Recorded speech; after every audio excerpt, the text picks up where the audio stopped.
पाहूयात पुढची बातमी। पवनराजे निंबाळकर हत्याकांडाचा आज निकाल आहे। 20 वर्षांनी हत्येचा उलगडा होणार आहे। माजी गृहमंत्री पद्मसिंग पाटलांवर हत्येचा आरोप आहे। राजकीय वैरातून 35 लाखांची सुपारी देऊन हत्या केली असं सीबीआयचं म्हणणं आहे। पवनराजे निंबाळकर पद्मसिंग पाटलांचे चुलत भाऊ आहेत। 14 मे रोजी सुनावणी होणार होती, मात्र आरोपी पद्मसिंग पाटील आणि मोहन शुक्ला हे प्रकृतीच्या कारणास्तव अनुपस्थित होते। कोर्टाने सर्व आरोपींना 16 जून रोजी हजर राहण्याचे आदेश दिले। तर हे हत्येचं प्रकरण काय आहे पाहूयात। 3 जून 2006 रोजी काँग्रेस नेते पवनराजे निंबाळकरांची हत्या झाली।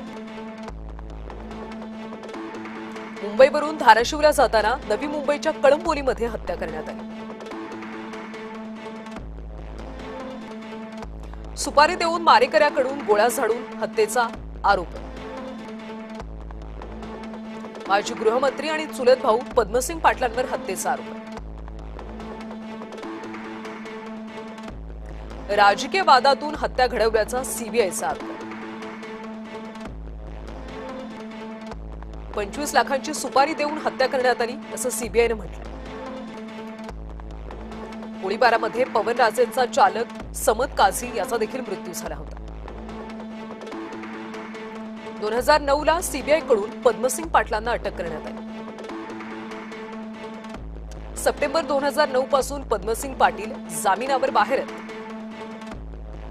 पद्मसिंग पाटलांसह 9 आरोपींचा आज फैसला होण्याची शक्यता आहे।